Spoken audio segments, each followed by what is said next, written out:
BFF, ako nga wala ga-drive kay nervyosa. Subong naga-drive ako, nga wala ga-lakataw ko. Ang manibela lang gatiyog. So, ginaagdagit namon kamo, no?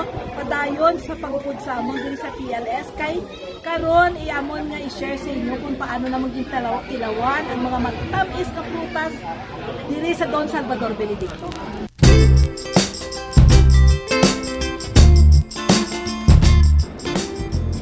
When in Don Salvador Benedicto, your visit would not be complete without trying the delicacies being offered as well as the fresh and newly harvested fruits displayed at the sidewalks.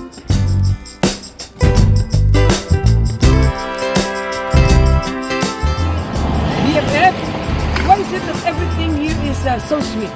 All the fruits. Because all the people here are sweet. Yeah, and because we are with the sweetest couple. Yes. From London. Namet. Namet, say, do you understand my Namet? What is Namet? Delicious. Delicious. Ah, okay.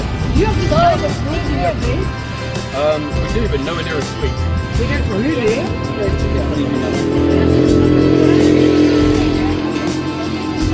Namin. Namet. Namia.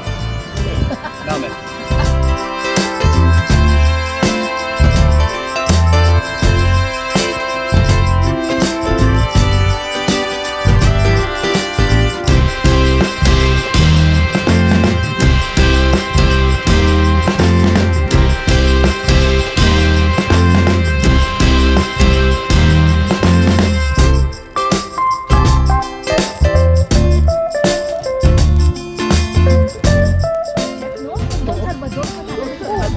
Oo, parang kumbiga ko. Kaya ka, join us,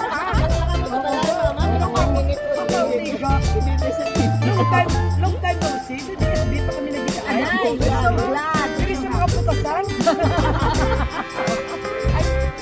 Xavier and Jay, how do you find the food that we've been tasting earlier?